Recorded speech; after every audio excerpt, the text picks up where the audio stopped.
aktivisme dan politik tidak bisa dipisahkan, Mas Tri. Ya. Karena bagi kami politisi yang lahir dari rahim aktivisme, Ya. kemudian ini kan nilai-nilai perjuangan yang kita perjuangkan itu kan dalam rangka mensejahterakan kepentingan rakyat. Jadi bagi kami aktivisme itu adalah nafas perjuangan. Kalau politik tidak lahir dari aktivisme, kemudian empatinya kan kurang. Seharusnya sebagai pemimpin daerah, bupati dalam hal ini, sebelum dia membuat kebijakan yang itu berkaitannya dengan masyarakat banyak, apalagi ini kan soal kepentingan dasar dari masyarakat, harusnya dia menyerap dulu aspirasi dari bawah, jangan kemudian kebijakan top down. Idealnya sebelum keputusan politik dilahirkan, Betul. Maka memanfaatkan para aktivis ini gitu ya untuk serapan aspirasi. Gitu ya.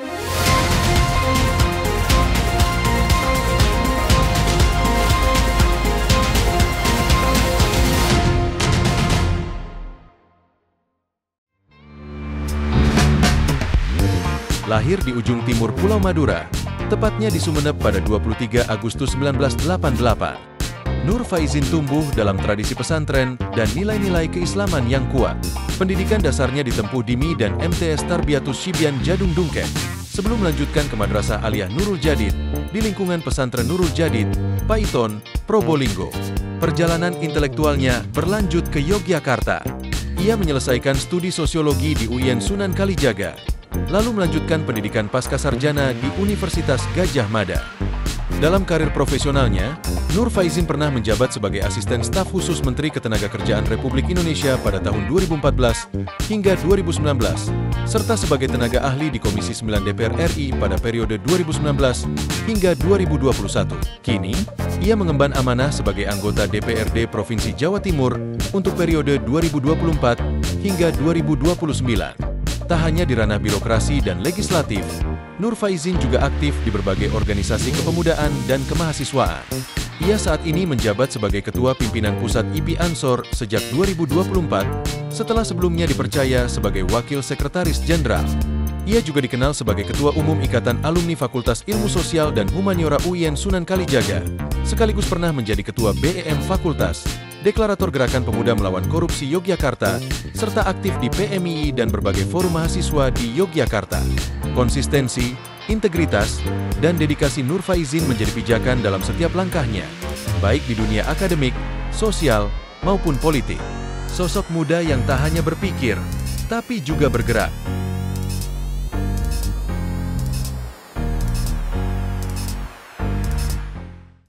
Assalamualaikum warahmatullahi wabarakatuh. Salam sehat dan salam sejahtera untuk kita semua.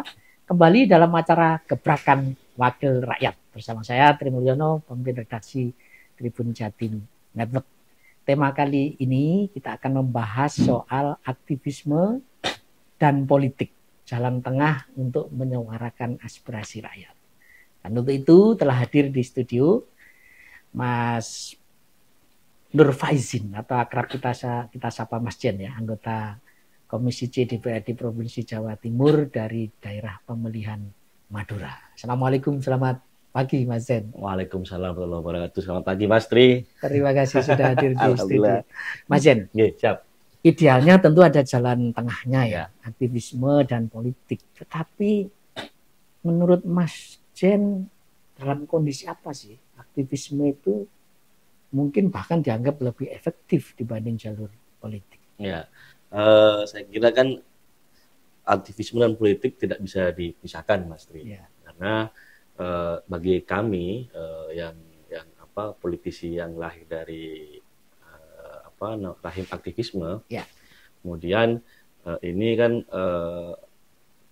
nilai-nilai perjuangan yang kita perjuangkan itu kan dalam rangka mensejahterakan kepentingan rakyat. Jadi yang menjadi kompas kami, panduan kami dalam berjuang itu kan bagaimana kemudian kontribusi kami selama di politik itu bisa memberikan pemanfaatan yang selebar-lebarnya untuk masyarakat. Gitu loh. Jadi bagi kami aktivisme itu adalah nafas perjuangan. Jadi sebetulnya aktivisme dan politik ini bisa disatukan dalam mewujudkan aspirasi masyarakat? Kalau bagi saya malah bukan cuma, tapi itu harus menjadi satu dua sisi yang tak bisa dipisahkan. Karena politik tanpa nilai-nilai aktivisme kemudian, mohon maaf, hanya mungkin terjebak dalam bagaimana hanya untuk memperkaya diri dan semacamnya lah. Tapi kalau kemudian aktivisme menjadi rule perjuangan, sehingga jelas tujuannya bahwa kita ini di politik dalam rangka mensejahterakan kepentingan masyarakat umum. Tribuners, sekedar informasi ya, Mas Jen itu adalah mantan ketua Senat Badan Eksekutif Mahasiswa Fakultas Universitas UIN Sunan Kalijaga Yogyakarta dan juga ketua PMI Rayon Yogyakarta ya. Nah, Mas Jen, beberapa hari yang lalu kita sempat dikejutkan dengan aksi di Pati. Betul. Ribuan masyarakat di sana menuntut Bupati untuk lengser setelah kebijakan menaikkan PBB 250% katanya. Dan kemudian aksi itu disambut oleh DPR di sana untuk menggelar hak angket. Nah, apakah seperti itu yang kita harapkan dari jalan tengah aktivisme dan politik, atau sebetulnya bisa ada jalan lain, Mas Jen? Ya itu tadi, Mas, kalau politik tidak lahir dari aktivisme, kemudian empatinya kan kurang.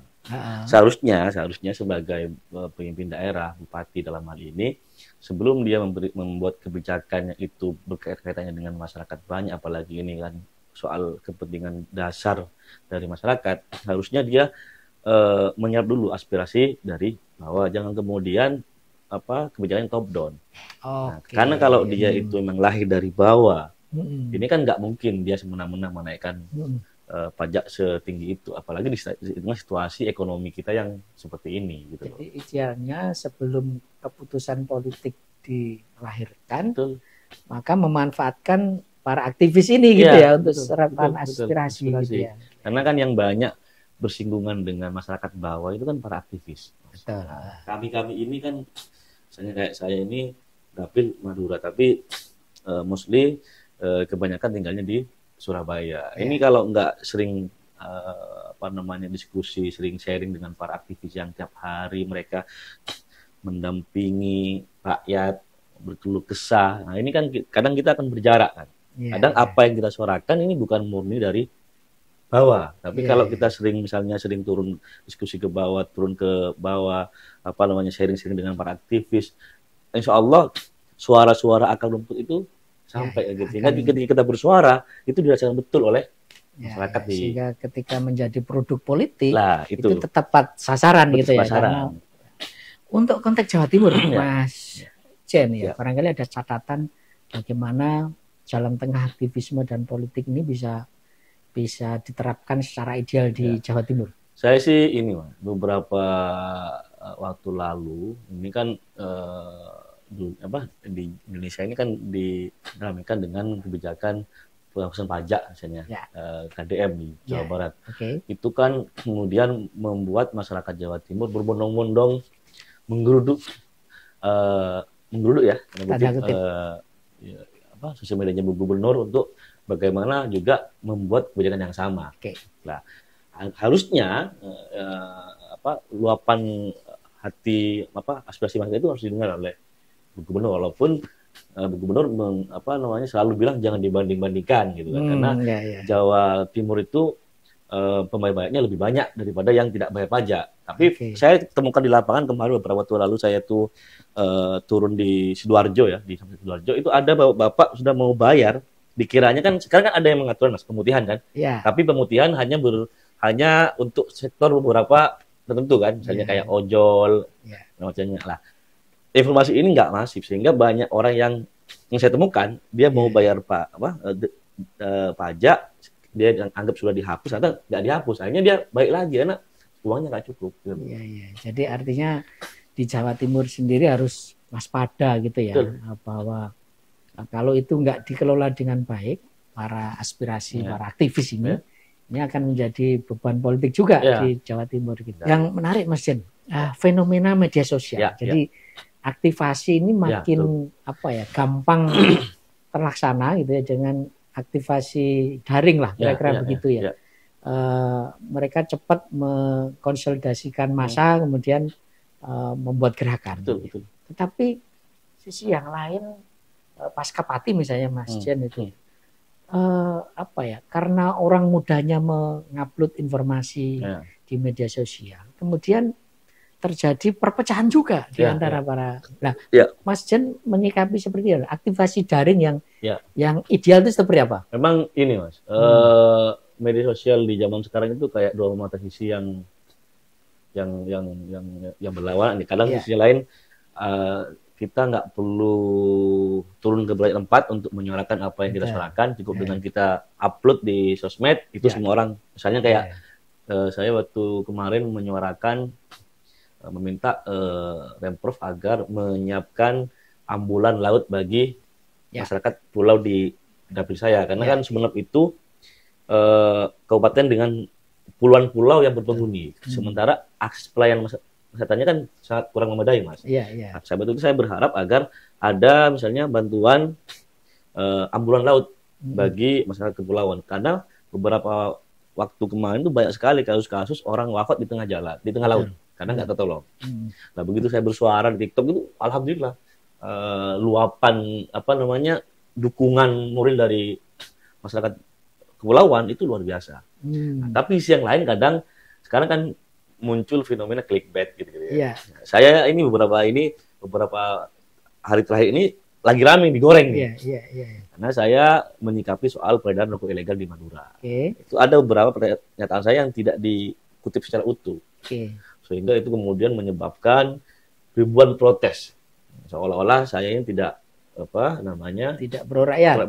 Padahal bagi saya ini kan fenomena rokok ilegal ini kan hanya ini aja.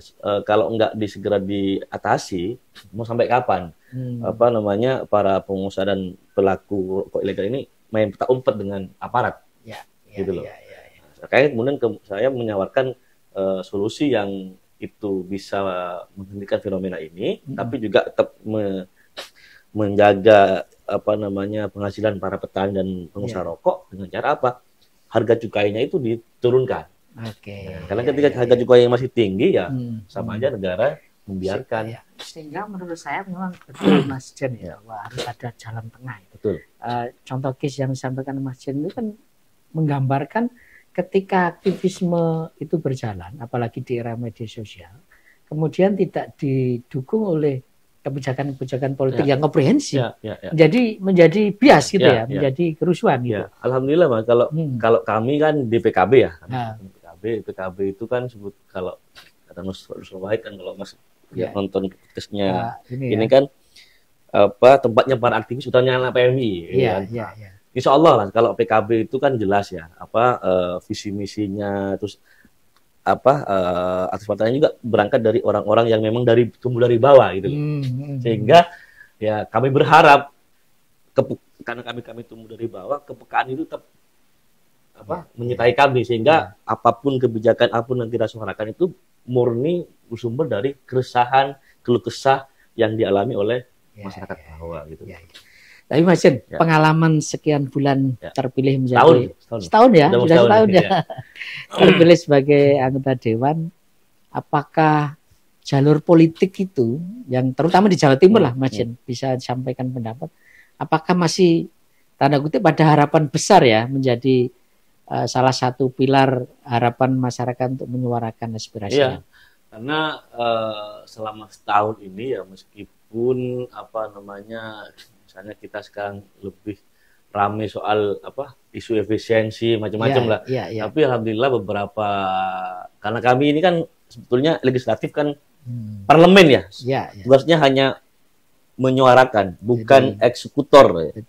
Tapi beberapa hal misalnya kayak ini, kalau Mas Tri ngikutin beberapa waktu lalu kami bersuara lantang soal fenomena Bank Jatim yang dikorupsi secara kasus penyalahgunaan kredit fiktif di Jakarta Jakarta. Itu kan 1,5 triliun lebih kan.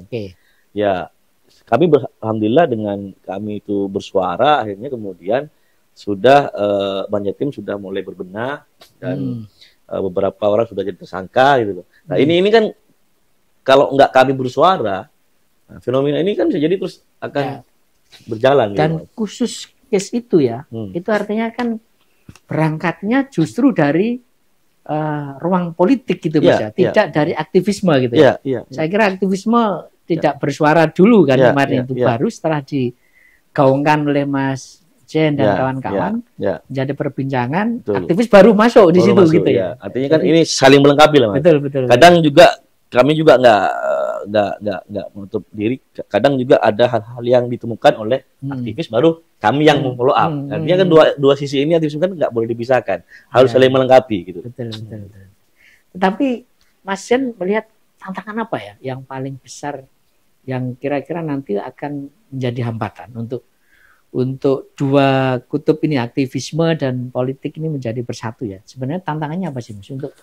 Kalau saya lihat sih gini Mas, tidak banyak aktivis yang kemudian berhasil menjadi politisi karena tadi itu, karena dia berasal dari tumbuh dari bawah, dia emang sehari-harinya berkumpul dengan orang-orang susah sehingga kepeduliannya tinggi. Tapi ada juga beberapa kasus yang, mohon maaf, oknum lah ya, yang dulu dia menjadi pemimpin demo misalnya, dia sangat dekat dengan lain, tapi ketika dia di perusahaan banyak yang juga, mohon maaf, tergelincir. Gitu. Firman terbaru mungkin Mas tahu lah, ada wakil menteri yang itu dia dulu aktivis, kemudian artinya ini hal-hal yang bagi saya sebagai anak muda yang juga masih lahir dari aktivisme, ini yang harus butuh kontrol dari teman-teman kayak Mas Tri, kayak teman-teman yang lain di PES untuk terus mengontrol kami. Karena kekuasaan itu sangat gampang Mas merubah karakter orang itu. Sangat gampang. Nah, dengan kami terus bersentuhan dengan lembaga PES yang juga sama-sama idealis gitu, dengan teman-teman aktivis, ini harapannya menjadi kontrol kami agar kemudian kami tidak silau dengan dengan kilauan kamera, terus dengan pelayanan yang Mas tahu lah gitu. Jadi tantangan terbesarnya adalah zona nyaman itu ya Mas Jen ya. Jadi jangan sampai kita terlena di zona nyaman, kemudian setelah jadi berkuasa kemudian melupakan aktivisme. Tetapi ada cara tentu ya Mas banyak Jen, cara, banyak cara untuk mengombinasikan itu ya. Salah satu tadi pengawasan dari pihak yang lain gitu ya. Tapi kalau Mas Jen sendiri kebetulan di Dapil Madura gimana tantangan menyatukan aktivis? Kita tahu Madura cukup kritis ya, orang anak-anak mudanya juga cukup kritis ya. Kami sih gini Mas, kami selalu bersuara. Madura dari sejak saya kecil sampai sekarang menjadi anggota DPRD gitu ya, mewakili Madura. Itu persoalan isu kemiskinan itu tidak pernah berubah. Dulu Madura selalu kemiskinannya ekstrim. Nah, makanya saya beberapa kali bersuara baik di Banggar, di Pansus, saya ikut waktu kemarin Pansus LKPJ, saya mengkritik Pemprov. Jadi selama ini apa sih yang sudah dikerjakan oleh Pemprov gitu? Untuk mengatasi masalah kemiskinan ekstrim. Padahal visi misi gubernur yang terbaru ini kan bagaimana kemiskinan ekstrim di beberapa tempat di Jawa Timur itu bisa terangkat. Tapi faktanya kan, mohon maaf, tidak jelas Mas ukurannya. Makanya kami waktu itu mengusulkan agar ada yang namanya roadmap. Di selama 5 tahun kepemimpinan Khalifah dan Emil ini, apa sih langkah-langkahnya? Setahun ini apa, 2 tahun ini apa, 3 tahun ini. Sehingga kalau begitu kan jelas ukurannya. Tapi kalau misalnya tidak ada roadmap yang jelas, ya akhirnya kan serampangan. Gitu loh. Hanya omong-omong lah. Sementara 3 dari 4 kabupaten di Madura itu kan masih dalam tergolong kemiskinan yang ekstrim. Gitu loh. Kalau Mas Jen sendiri setelah ini disuarakan ya, ini kan jadi contoh kasus ya bagaimana mensinergikan antara aktivisme dan politik ya. Setelah nanti ada roadmap, barangkali Mas Jen sendiri juga sudah punya ancang-ancang rencana bagaimana ya menyatukan para aktivis di Madura ini, menyerap aspirasinya, mungkin punya cara khusus di sana. Makanya Mas, kalau ada roadmap-nya, sehingga ini kan semua menjadi terakses. Mengatasi kemiskinan ini tidak bisa dong hanya diurusi oleh gubernur.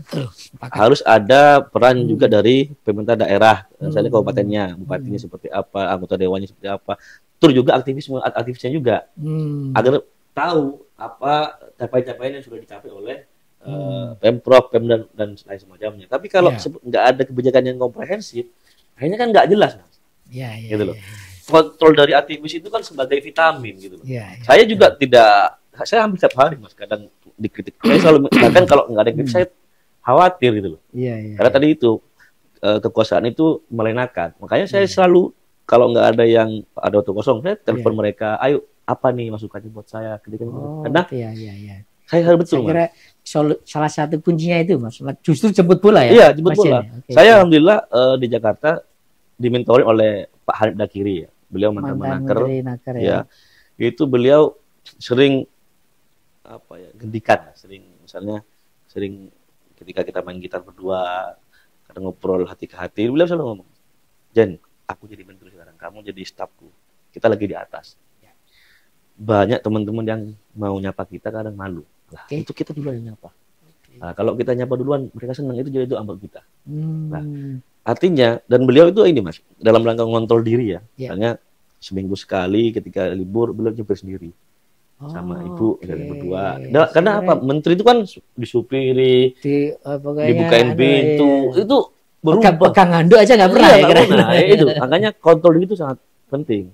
Nah, saya alhamdulillah banyak terinspirasi dari beliau. Makanya kalau misalnya teman-teman nggak ada yang mengkritik saya malah takut. Iya. Jadi itu yang menarik sekali ini. Jadi di atas itu kan angin tinggi kan. Iya. perlu tolak angin. Jadi Bang Tribuners, Mas Jen ini dulu adalah staf khususnya Pak Menteri Hanif Dakiri ya. Mas Jen,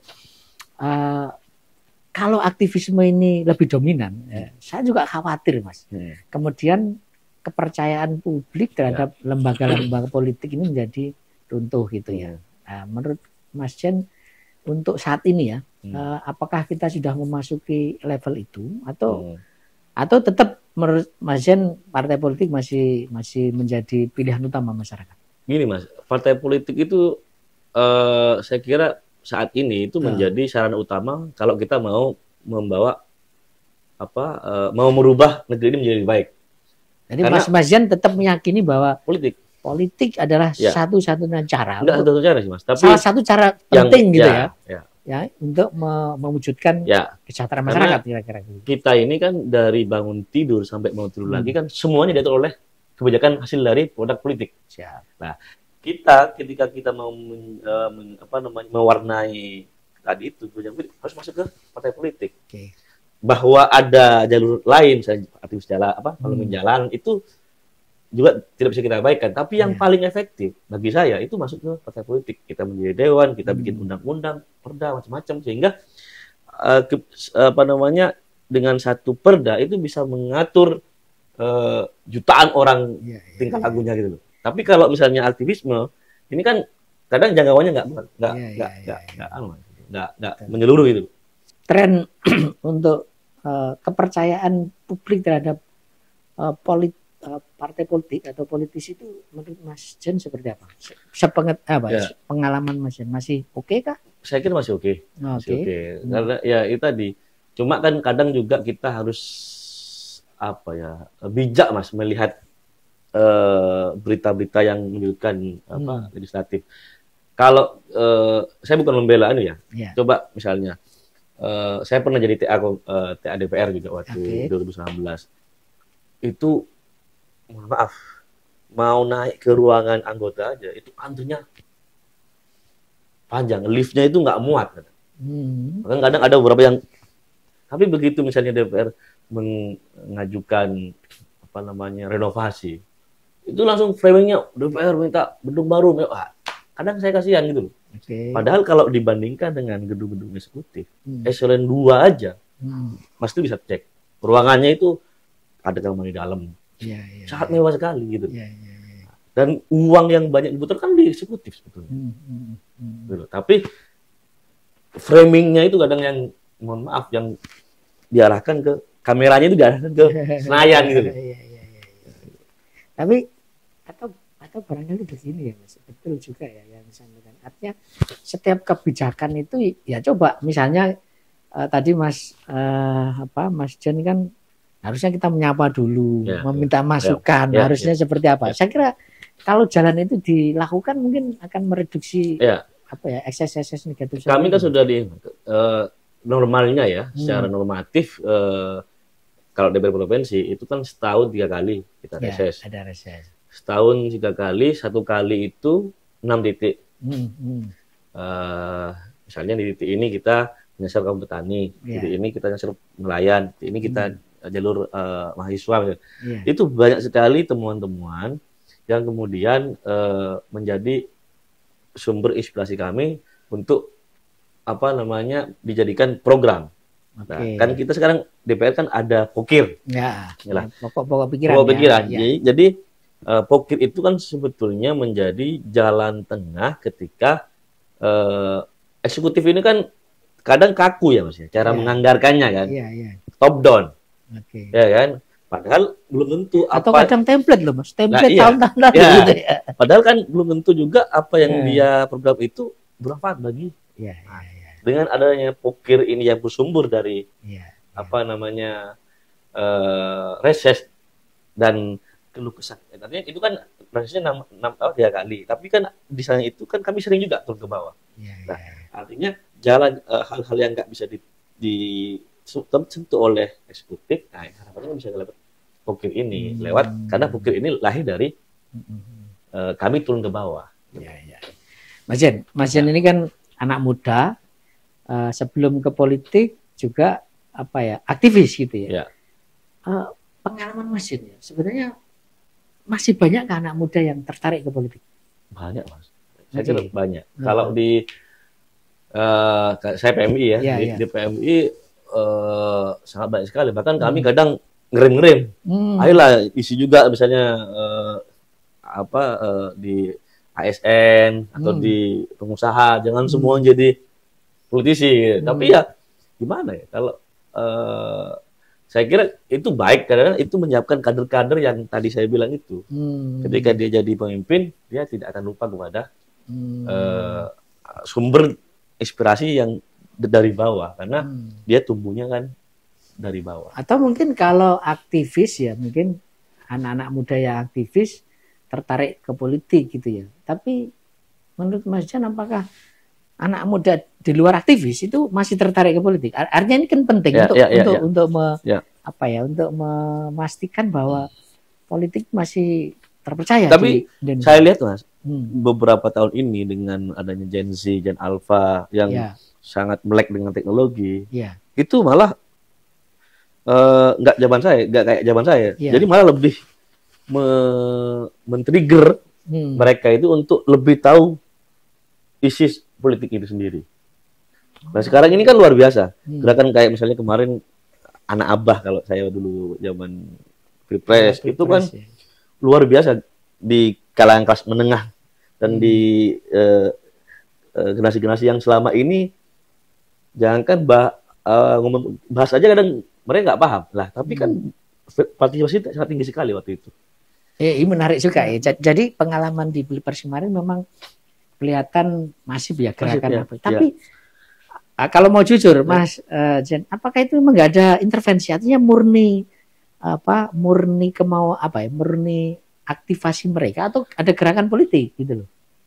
Gerakan mesti ada Mas. Tapi kan gerakan secanggih apapun kalau di bawahnya ini nggak menyambut dengan baik ya. Nggak mungkin. Nanti saya kira dua sisi yang ini menarik. Kalau misalnya tahu kan dulu misalnya Cak Imin dianukan dengan aktor Korea, itu kan fenomena yang 15 tahun lalu, 10 tahun nggak ada. Ya kan? Tapi kan bagaimana anak-anak muda kemarin itu sampai bikin relawan, gerakan relawan, bikin poster macam-macam dengan dia beli bukan dia dikasih. Ini kan luar biasa, Mas. Iya. Jadi yang terpenting adalah tadi oke ada gerakan, kemudian disambut, kemudian benar-benar percaya bahwa aspirasi mereka akan tersampaikan dengan baik. Gitu. Bahwa mereka itu ada ngerasa ada ruang lah, ada ruang bahwa mereka itu diwakili. Sebetulnya mereka butuh juga Butuh juga pikir-pikir yang bisa menampung aspirasi mereka. Mas Jen, barangkali ini untuk di Jatim, apa masukan dan nasihat Mas Jen agar eksekutif ini betul-betul menjadikan aktivisme itu juga bagian terpenting untuk mengambil kebijakan? Ya, saya kalau konteksnya beliau sebagai gubernur, saya bisa dong menasihati. Tapi Oke, kalau konteksnya beliau senior saya takut kuat. Ini. Ya saya kira anu lah konteksnya sebagai kepala daerah siapapun mereka. Saya tentunya berharap Ibu Gubernur dan Wakil Gubernur itu lebih apa ya, jangan anti kritik. Oke. Jangan kemudian kaku menanggapi kritikan dari masyarakat. Pedas memang kata, tapi itu kan vitamin bagi saya. Saya kira itu vitamin bagi gubernur agar kemudian kebijakan-kebijakannya itu tidak berjarak dengan masyarakat yang dia pimpin. Kan kemarin itu kan banyak kritikan, misalnya ketika orang-orang itu mengkritik soal mendorong ibu agar bikin kebijakan yang pro rakyat soal kayak pajak, malah beliau review buah-buahan. Nah ini kan nggak nyambung gitu loh. Kebetulan Mas Jan sekarang di Komisi C ya, Komisi di Provinsi Jawa Timur. Barangkali yang di akhir obrolan kita bisa sampaikan kira-kira apa lagi. Ini mungkin juga Tribunal bisa tahu ya apa yang jadi konsen Komisi C di DPR Jatim, sehingga mereka juga akan aktif lah untuk memberi masukan-masukan. Sekarang yang lagi isu yang harus kita kawal bersama, ini kan isu soal fiskal daerah yang trennya menurun karena akibat dari Undang-Undang HKPD, Hubungan Keuangan Pemerintah Daerah, yang atau dikenal dengan Undang Opsen gitu loh. Nah, ini Jawa Timur aja terus per hari ini sudah berkurang 4 triliun. Nah, 2027 kemudian akan lebih ini lagi lah. Ini yang kemudian harus pikirkan bersama bagaimana kemudian APBD ini tidak defisit. Misalnya kami menawarkan agar pemaksimalan aset. BUMD juga, ayo dong, jangan cuma jadi tempat nongkrongnya, tempat nongkrongnya para tim sukses, tapi tidak ngapa-ngapain. Harus diukur. Misalnya kamu berapa asetnya, berapa keuntungan yang kamu setorkan ke daerah.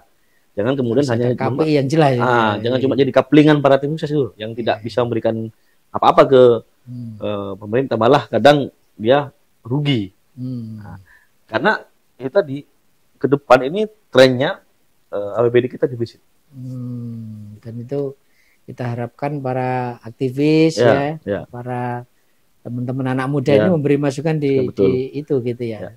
Kuncinya di ekonomi gitu ya. Betul. Nah, baik, Tribuners dan pemirsa harian Surya dimanapun berada, tak terasa kita sudah di ujung obrolan dengan Mas Nur Faizin, anggota Komisi C DPRD Provinsi Jawa Timur, daerah pemilihan Madura. Beliau tadi sudah menekankan bahwa tidak anti kritik gitu Mas ya, justru akan menjadi vitamin baik bagi legislatif maupun eksekutif, dan ujungnya kita berharap sinergi antara aktivisme dan partai politik dan eksekutif itu betul-betul terjaga, ada jalan tengahnya, dan ujungnya kesejahteraan masyarakat Jawa Timur akan tercapai. Demikian obrolan saya dengan Mas Nur Faizin. Sampai ketemu dengan para anggota DPRD Provinsi Jawa Timur lainnya. Saya Tri Mulyono, mohon pamit undur diri.